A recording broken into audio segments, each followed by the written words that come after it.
Não há como nós falarmos do processo de construção da Lei Complementar 441, nosso atual plano de carreira, sem nós contarmos a história do Poder Executivo do Estado de Mato Grosso no que se refere à formatação de carreiras no Estado. O Poder Executivo começa a implementar, nós tínhamos um carreirão, chamado vulgarmente carreirão, que era um plano de carreira para todos os servidores do Poder Executivo do Estado de Mato Grosso. Em 1998, o Estado começa a trabalhar as primeiras carreiras, carreira de educação, grupo de arrecadação, e em 2000 esse processo ele fica mais forte no Estado, porque o Estado fez a opção de remunerar as carreiras por subsídio. E com isso, atualmente, o Estado tem 28 carreiras, dentre elas a carreira dos profissionais do Sistema Único de Saúde.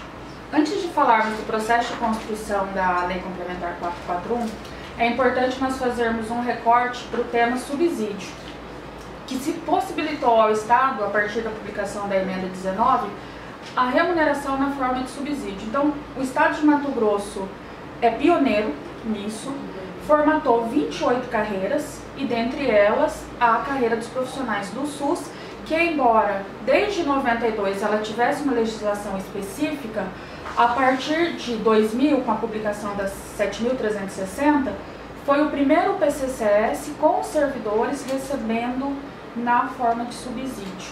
Como eu relatei, o Estado de Mato Grosso optou pela remuneração na forma de subsídio, o Estado de Mato Grosso no âmbito do Poder Executivo. Primeiro, por que o Estado optou? Havia um descontrole da folha de pagamento, porque o Estado recebia por vencimento e existiam N adicionais, então o Estado não conseguia controlar a folha de pagamento e havia muito atraso de salário. Com a remuneração na forma de subsídio, se facilita o controle para fins da lei de responsabilidade fiscal. Isso é bom para o servidor, isso é bom para o Estado. Mas, afinal de contas, o que vem a ser subsídio? É uma forma de remuneração fixada em parcela única que a Constituição Federal facultou aos estados desde que organizados em carreira. Ela fixou obrigatoriedade para algumas carreiras estratégicas e, como eu disse anteriormente, o Poder Executivo optou pela remuneração na forma de subsídio. A título de esclarecimento, subsídio eu já dei o conceito, o que vem a ser vencimento? Vencimento é a parcelinha que o servidor recebe, remuneração é o vencimento mais as gratificações, o subsídio não. Você recebe parcela única e alguns adicionais garantidos aos trabalhadores via CLT também são garantidos aos servidores públicos. Exemplo, adicional de férias, a licença gestante, licença paternidade, 13º salário, tudo isso também é garantido ao servidor público.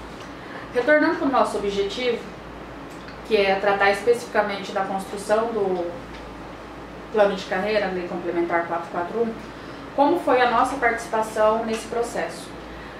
Na época, nós fazíamos parte da Superintendência de Gestão de Pessoas da Secretaria de Administração, que é o órgão central de gestão de pessoas, e ocupávamos o cargo lá de coordenadora de aplicação. Dentre as competências da coordenadoria de aplicação estava a coordenação de estudos para revisão de leis de carreira e também prestar o suporte legal nas negociações entre servidores, sindicatos e o nível estratégico de governo. Então, nesse PCCS nós fizemos esse papel. Antes de falarmos dessa negociação, nós temos que relembrar o que aconteceu em 2010.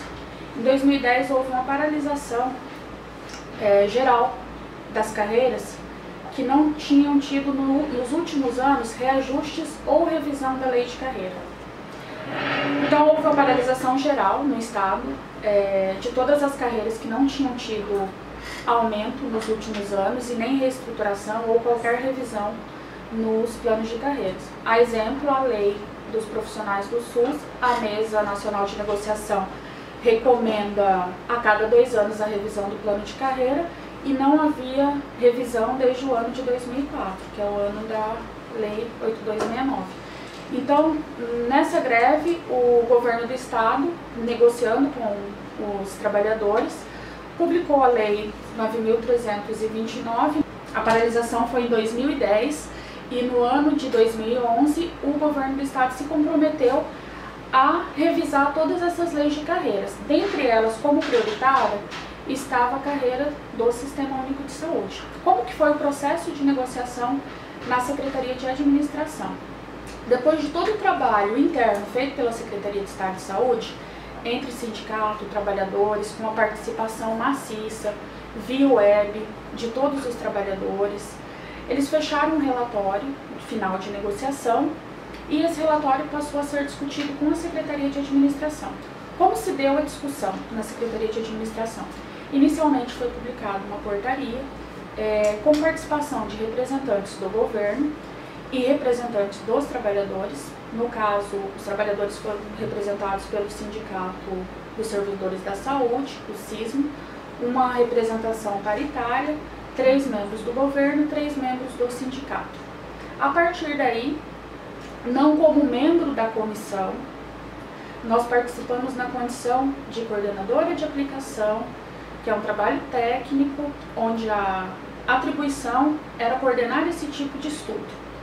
Junto com a comissão, a nossa primeira preocupação foi o documentário dessa negociação, para ter um resguardo tanto para a equipe técnica e para nós não perdermos a história de toda essa negociação. Por mais que tinha tido uma negociação prévia a nível de Secretaria de Saúde, as discussões elas se retomaram quando foi para a Secretaria de Administração. O sindicato apresentou uma minuta de lei, mas a proposta do grupo foi não trabalhar em cima de minuta, e sim a partir de pedidos. Qual o pedido? O que o sindicato, o que os trabalhadores pretendem? Então nós trabalhamos por temas. Houveram cerca de 25 reuniões, todas reuniões com atas registradas. Quando havia necessidade de chamar a equipe técnica, havia esse chamamento. A principal dificuldade nessa negociação foi a ausência da área de gestão de pessoas da Secretaria de Saúde. Eles não atenderam aos chamamentos quando havia necessidade de uma discussão, principalmente de como determinado pedido poderia ser operacionalizado depois, mas a sequência das discussões foram cerca de 25 reuniões, todas registradas em ato. A partir dessas reuniões, toda a equipe, tanto a comissão publicada em portaria, quanto a equipe técnica da SAD, elaborou um relatório técnico, onde foi descrito todo o histórico, inclusive da Secretaria de Saúde, se resgatou um histórico desde 1963, contando toda a história da Secretaria de Saúde, toda a história da carreira, a composição do quadro de pessoal, e os pedidos foram divididos em o que foi ponto de consenso na comissão, o que houve os pontos divergentes, com a argumentação tanto do sindicato, com a argumentação técnica da Secretaria de Administração, e os demais pontos que não dependiam dessa comissão e nem da equipe técnica, mas sim de decisão de governo. E também foi elaborado o impacto financeiro. Muitas vezes havia divergência entre o impacto financeiro elaborado pela Secretaria de Administração e elaborado pelo sindicato, mas entre as discussões se chegou a um impacto comum, validado tanto pelos trabalhadores quanto pela Secretaria de Saúde, e a partir desse relatório técnico se finalizou as discussões no campo técnico e foi repassado para o nível estratégico de governo.